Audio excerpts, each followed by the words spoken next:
In my 70 years of living, I have never felt so alive as I do now. The billionaire whispers, just seconds before pressing her lips to his. Cameras flash. The internet explodes. The city of New York sparkled beneath the midnight sky. From the glass walls of her penthouse, Margaret Whitmore could see it all. The lights stretching endlessly, the hum of taxis below, the distant laughter from rooftop bars, and the skyline she practically owned a piece of. At 70 years old, Margaret was a name that commanded respect in every corner of Manhattan. Her empire of real estate towers reached higher than her wildest childhood dreams. She had private jets waiting at Teterboro, a fleet of black cars at her beck and call, and an art collection that could rival entire museums. At charity galas, she was introduced as the woman who built New York. Investors admired her ruthlessness. Politicians sought her favor. She was, by every definition, successful. But when the music faded, when the last guest left her lavish gatherings, and when her staff shut the doors behind them, Margaret was left with something she could never buy: silence. Her footsteps echoed across marble floors as she walked through the penthouse. No children ever ran through these halls. No partner's laughter filled the dining room. The portraits on her walls were not of family, but of the architects and mentors she once admired, people she had outlived. Margaret poured herself a glass of wine and sat by the massive window overlooking Central Park. The city looked alive, vibrant, bursting with connections she could never quite touch. For the first time in years, she let herself admit what she always buried beneath boardroom meetings and billion-dollar deals. She was lonely. It hadn't always been this way. In her 20s, Margaret had been breathtaking, ambitious, fierce, unwilling to settle for the quiet domestic life most women were expected to accept in her time. She was engaged 3 times, and each ended in betrayal. One fiancé left her for a secretary. Another admitted he was only after her growing fortune. The third couldn't handle her ambition, calling her too much woman for any man. Each heartbreak hardened her. Each betrayal made her build higher walls. So she made a decision. Love would not define her. Success would. She poured her soul into building an empire brick by brick, deal by deal. And it worked. She became one of the wealthiest women in America. But as the decades passed, Margaret began to notice the price she had paid. While her peers became grandparents, while her sisters posted pictures of family gatherings she never attended, Margaret stayed in her skyscrapers, rich but empty. She told herself she didn't need anyone. But deep inside, she envied the warmth of relationships she could never buy. Tonight, sitting in the glow of her penthouse, the truth pressed against her chest heavier than ever. All the money in the world could not fill the silence of being unloved. Her phone buzzed on the table beside her, snapping her out of her thoughts. Hundreds of unread messages, business proposals, gala invitations, and notes from people who wanted something from her. She ignored them. None of them mattered. Not a single one was personal. Margaret set her glass down and leaned back, whispering into the emptiness. Is this all life has to offer me at 70? Glass towers and a silent room. But what she didn't know, what she couldn't have imagined, was that her world was about to change in the most unexpected way.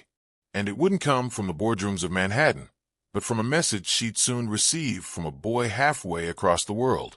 The clock on the wall glowed 2:14 a.m. The penthouse was silent except for the faint hum of the city outside. Margaret sat curled into the corner of her oversized velvet couch, a blanket draped over her shoulders, her iPad glowing in the dim light. She should have been asleep. She had a meeting with her legal team in the morning, another charity luncheon at noon. But sleep had become a stranger to her in recent years. Nights like these, she wandered through the endless abyss of the internet, news articles, business journals, and sometimes, against her better judgment, social media. Tonight, her thumb scrolled absent-mindedly through her Instagram inbox. Hundreds of messages piled up daily. Some were from journalists desperate for interviews. Others were from opportunists begging for money or partnerships. Most she ignored. But one message made her pause. It wasn't flashy. No pictures attached. No emojis screaming for attention. Just a simple note from someone named Emeka Daniels. Hello, ma'am. My name is Emeka. I'm 19, from Lagos, Nigeria. I know you don't know me, but I admire your work. I don't want money or favors. I just want to ask, how do you keep going when life feels too heavy? How do you stay motivated when the world keeps telling you no? Margaret blinked at the screen. Her first instinct was skepticism. Most messages that began humbly always ended with requests for money. But something about this felt different. His words carried a sincerity she couldn't quite explain. She set the iPad down, poured herself another half glass of wine, and read the message again. At 70, she had been asked countless questions by journalists, students, and aspiring entrepreneurs. But no one had ever asked her why she kept going. No one wanted her soul. They only wanted her strategy. Almost against her own rules, Margaret typed a reply. Life never gets lighter. You just learn how to carry it. Motivation isn't magic, it's discipline, and a refusal to let failure define you. Why do you ask? She hesitated before hitting send. It was unlike her to engage, but something deep within her, maybe the gnawing loneliness of the night, maybe the hidden longing for someone to care beyond her fortune, pushed her to press the button. The reply came within minutes. Thank you for answering. I ask because I feel like giving up sometimes. I've been rejected by schools here. My family doesn't have much, but I believe I can be more. I just don't know how to keep believing. Margaret felt a strange pull in her chest.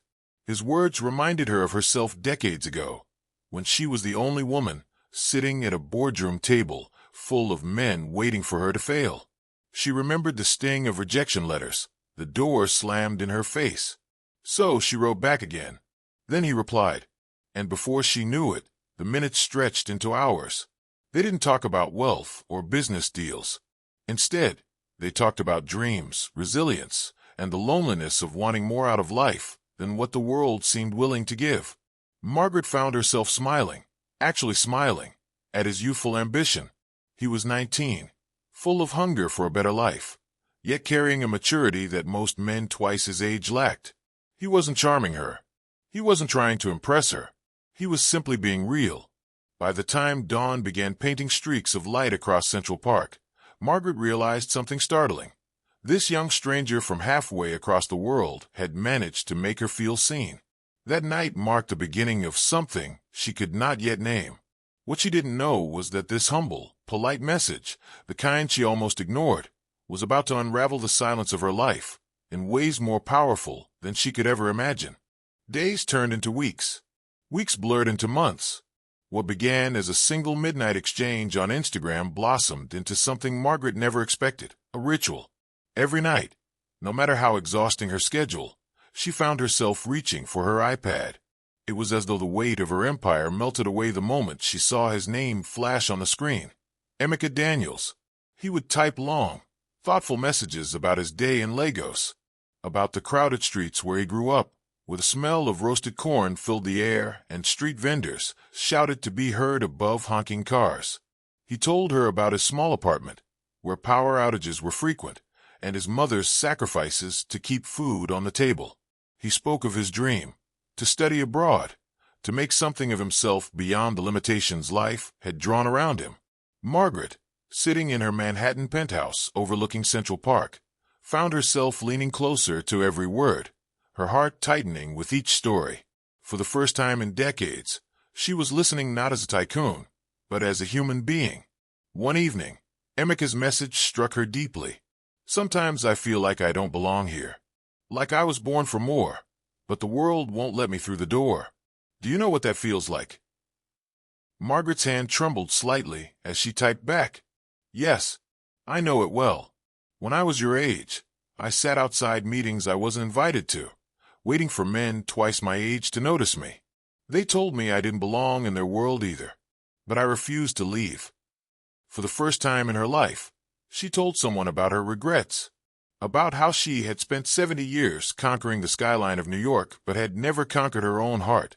She confessed how she chose deals over dates, skyscrapers over love, and how she sometimes lay awake wondering if it was all worth it. There was a long pause before his reply came. You're not alone, Margaret.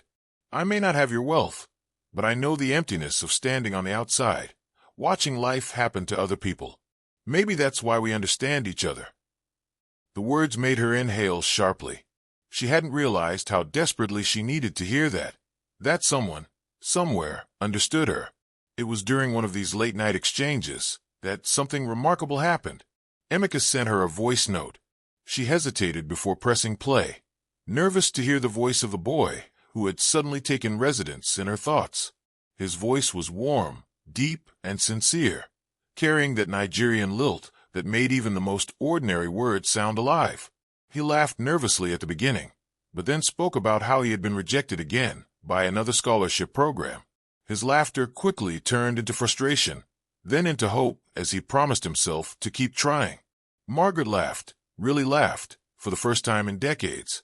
The sound startled her. It wasn't polite or rehearsed, the kind she gave at charity dinners. It was raw, real, almost childlike. She covered her mouth, shocked by it. And then, she replayed the message, just to hear his laugh again. It became their rhythm. She told him stories about New York's glittering world while he painted pictures of Lagos, chaotic but alive. She sent him photos of her penthouse view.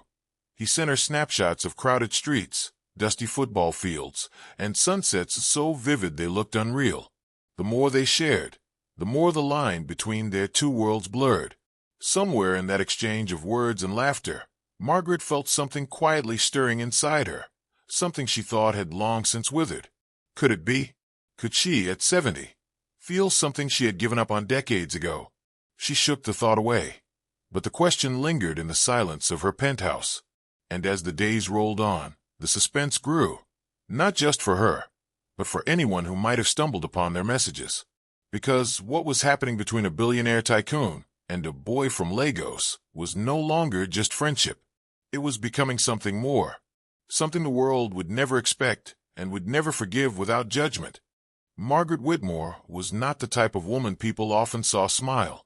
She was known for her sharp wit, commanding presence, and the way she could silence a boardroom with a single glance. Journalists described her as steel wrapped in silk. Her smiles, when they appeared, were rare, controlled, and carefully measured. But lately something had changed. At her annual real estate gala in Midtown, as cameras flashed and reporters shouted questions about her newest skyscraper deal, Margaret was caught on video glancing down at her phone and smiling. Not the kind of smile polished for publicity, but a soft, genuine curve of the lips. A secret smile. The clip went viral overnight. Who makes Margaret Whitmore smile like that? One headline asked. Is the billionaire finally in love? Another teased. At first, she brushed it off. She had nothing to hide. But the truth was, on the other side of that glowing screen was Emeka, sending her a photo of his little sister proudly, holding the books Margaret had shipped to Lagos. His message had been simple. She says, "Thank you. You made her feel seen." Margaret couldn't help herself. The smile wasn't for the cameras, it was for him. Soon, whispers began swirling. During a CNBC interview about market trends, she was asked about mentorship. Instead of naming her usual circle of protégés, Margaret mentioned a young man with extraordinary resilience, who reminds me daily why ambition matters. The anchor raised an eyebrow. And who is this young man? Margaret paused, a small smirk tugging at her lips. Just someone who gives me hope. That single phrase lit a firestorm. Blogs speculated endlessly. Some said she was secretly mentoring a genius prodigy. Others claimed she was hiding a mysterious lover. Social media accounts popped up overnight. Who is Margaret S. young man? Fans and critics alike dug through her public appearances, zooming into her phone screen, analyzing every smile. And the paparazzi followed. One evening, as she exited a gala at the Plaza Hotel, cameras flashed relentlessly. "Margaret, who's the young man?" one shouted. "Is he your boyfriend?" Another teased. She ignored them, sliding into her car with her usual grace. But inside, her heart raced, not from fear of scandal, but from the giddy absurdity of it all. Back in Lagos, Emeka was oblivious at first. Internet in his neighborhood was patchy, and tabloids from New York meant nothing to the streets he walked every day. But then, he began receiving strange messages. Friends joked about seeing his name online, though without proof. Others sent him screenshots of speculative articles. He laughed at the absurdity of it. Him, linked to a billionaire in New York? Impossible. Yet every time Margaret mentioned him, subtly but deliberately, the whispers grew louder. For Margaret, the danger was clear. Her empire thrived on reputation. Investors, shareholders, and the public trusted her as the unshakable, disciplined woman who belonged to no one but herself. If the world discovered her nightly conversations with a teenager halfway across the globe, it could dismantle everything she'd built. But the more she tried to keep him a secret, the more he slipped into her world. She caught herself talking about him during business meetings, quoting something witty he had said. She found herself smiling at her phone in the back of limousines, unbothered by her driver's curious glances. She even mentioned his name in passing to her assistant, who nearly dropped her clipboard at the shock of hearing warmth in Margaret's voice. And with every slip, every smile, every cryptic hint, the tabloids sharpened their knives. The whispers were no longer whispers. They were headlines. And soon, the world would no longer wonder who this mysterious young man was. They would demand answers. The decision came to Margaret one restless night. She sat alone in her study, the glow of her desk lamp illuminating stacks of financial reports and property blueprints. But her eyes weren't on the papers. They were on her phone, on the last message from Emeka. "I've been accepted into a program in Abuja, but the fees are too high. I'll keep trying. Maybe one day, I'll find a way abroad. Maybe one day, I'll see the world you see, Margaret." She read the message over and over again.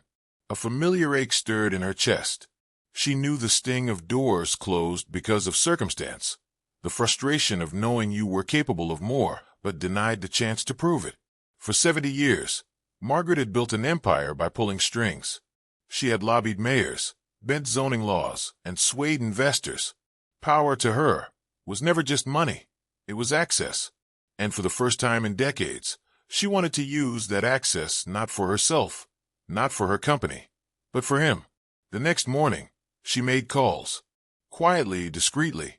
She contacted old friends at NYU, leveraged board connections, and made arrangements behind closed doors.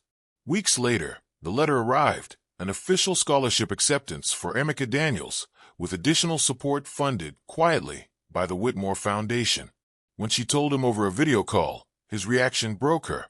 Tears streamed down his face, his voice trembling with disbelief. "Are you serious? And why you?" "Me. Margaret, I don't even know how to thank you." Her lips curved into the softest smile. "Don't thank me. Just promise me you'll use it. Promise me you'll fight for the life you deserve." But the world noticed, and the world had questions. At her next board meeting, whispers buzzed across the long polished table. Her CFO leaned forward, adjusting his glasses. "Margaret, the foundation's discretionary funds. Large sums have been redirected to sponsor a 19-year-old? A boy from Nigeria?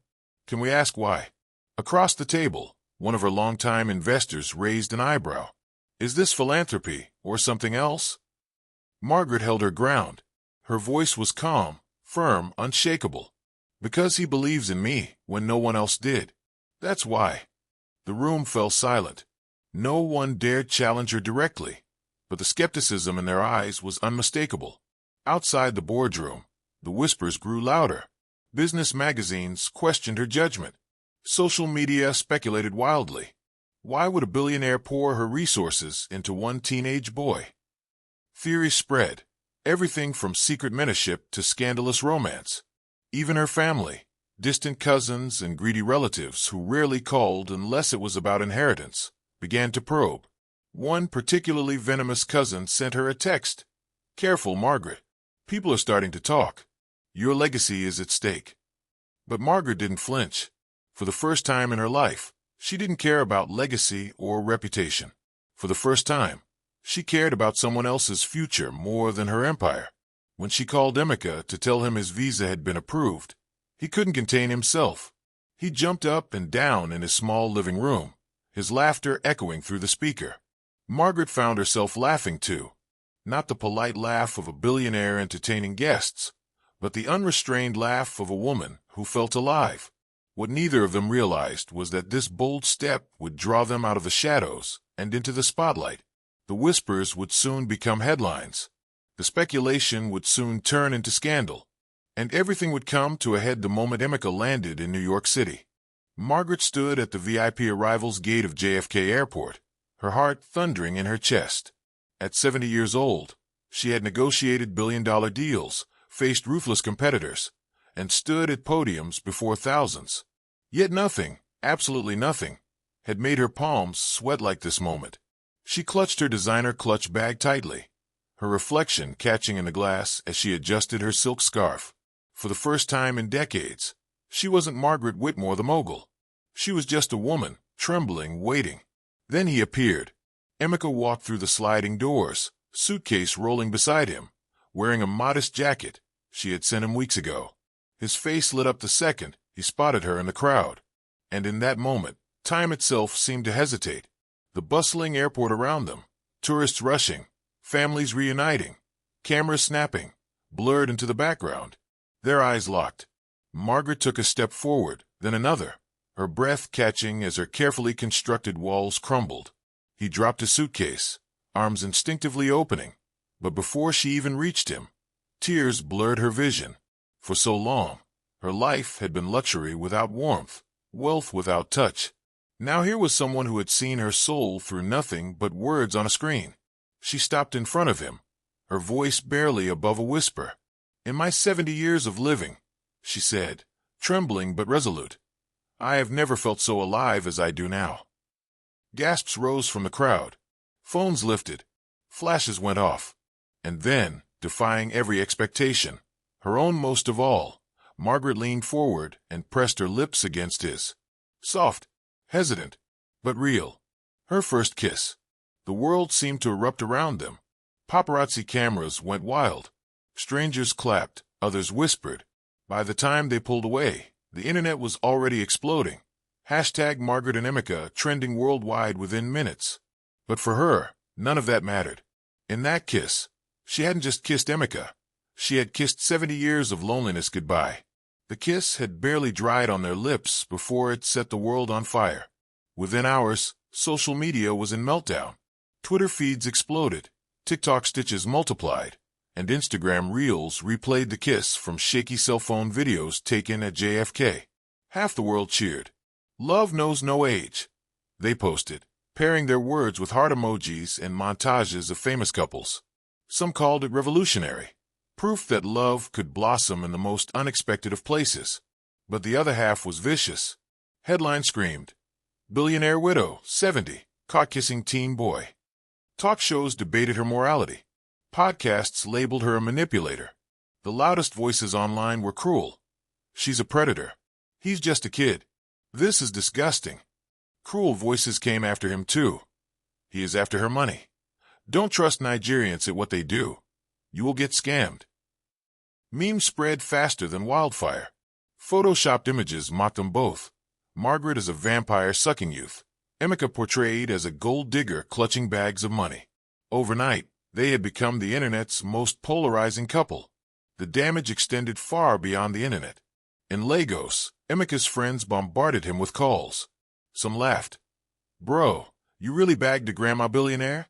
Others mocked him relentlessly. His inbox overflowed with hate mail, strangers calling him an embarrassment to his generation. For the first time, his confidence wavered. Margaret, meanwhile, felt the walls closing in on her empire. Her phone buzzed nonstop with calls from board members, lawyers, and PR strategists. One shareholder bluntly told her, "This isn't just your personal life. You're risking billions." Tabloids ran op-eds claiming her judgment was compromised. Old rivals in business smelled blood, circling like sharks around a wounded whale. Even within her family, whispers of betrayal began. Nieces and nephews accused her of tarnishing the Whitmore name. At private dinners, cousins shook their heads, muttering that she had lost her mind. Margaret, once untouchable, was suddenly at the center of a global storm. And yet, when the cameras shut off, when the boardroom arguments ended, when the hate quieted for just a second, her phone still buzzed with one message that steadied her. "Don't let them scare you. I believe in us. Emeka." But belief alone couldn't shield them forever. The backlash had only begun, and soon they would discover just how much the world was willing to tear apart what they had dared to create. The world outside raged with hashtags, headlines, and half-truths, but inside Margaret's Manhattan penthouse there was silence. The kind of silence that stripped away noise and left only two souls standing before each other. Margaret sat by the window, her silhouette framed against the shimmering skyline. She had spent decades in boardrooms and banquets, wearing power like armor. But tonight, her hands trembled, betraying the truth beneath the steel. "Emeka," she whispered, her voice quivering in a way he had never heard before. "You don't understand. That kiss, it wasn't just my first with you. It was my first ever." He blinked, stunned. "Ever?" Her eyes glistened. 70 years. And I've never let anyone close enough. Not to kiss me. Not to touch me. Not to see me. Not really. I built walls so high. Even I forgot what it felt like to be human." Her lips curved into a fragile smile. "And then you came along." For a long moment, Emeka was silent, his chest rising and falling. Then, with a hesitant courage of his own, he confessed, "You're not alone in that.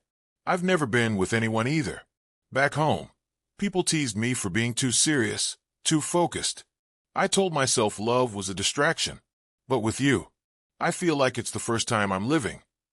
The distance between them dissolved. Emeka crossed the room, his hand hovering before it finally settled gently over hers. Her skin was cool, her fingers stiff at first, but she didn't pull away. She let him hold her.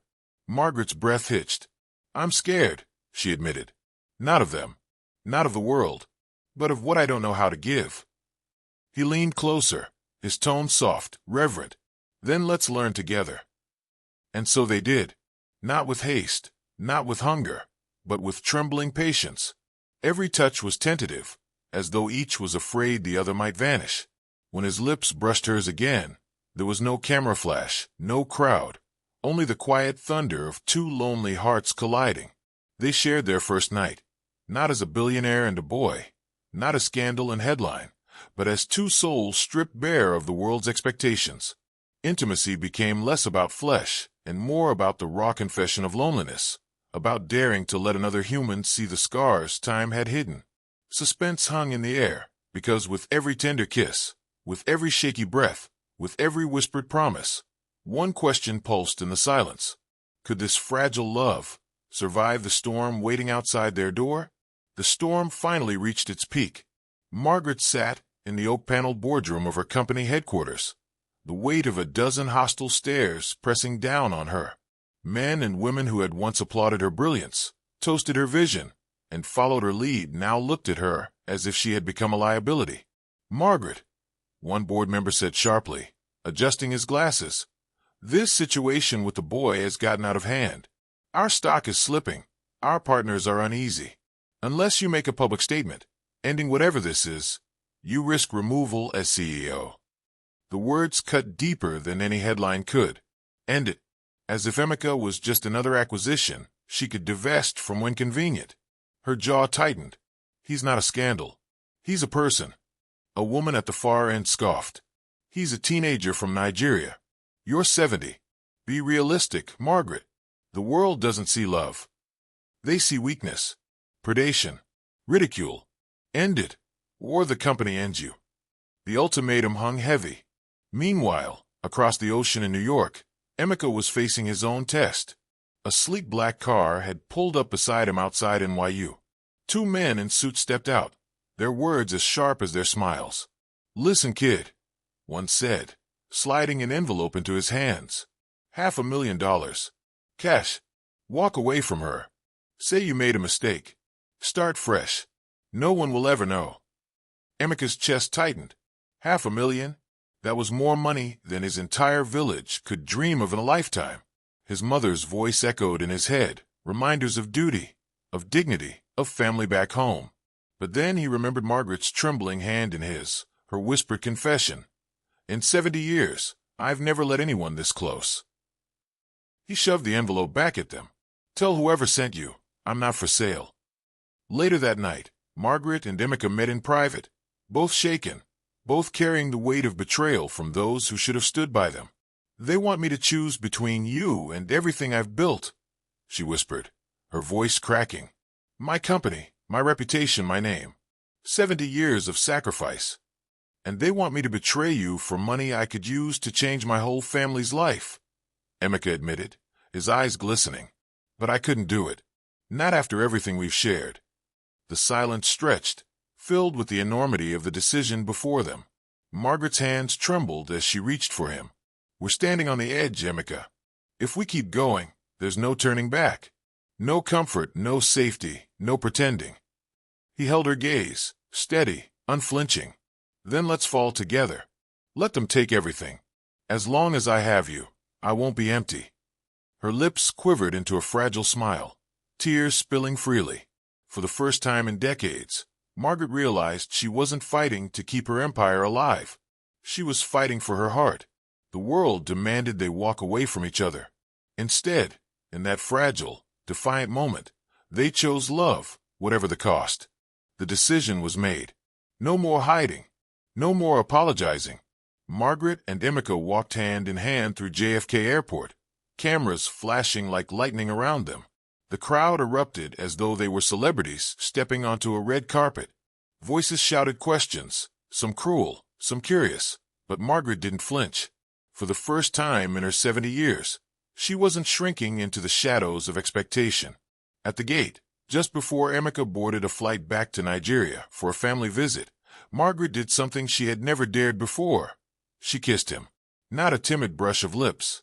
Not a hidden, shame-filled gesture. A real kiss, tender, defiant, unapologetic. Phones were raised in every direction. The clip spread online before their lips even parted. Within hours, it was everywhere. Twitter, TikTok, morning news. Headlines screamed, 70-year-old billionaire CEO kisses young Nigerian lover at JFK. Comment sections lit up in a storm. Some mocked, others sneered, but countless voices defended them. Hashtags trended worldwide. Hashtag love is ageless, and hashtag Margaret and Emeka. Edits of their kiss went viral, set to romantic ballads, to slow-motion filters, even to ironic comedy tracks.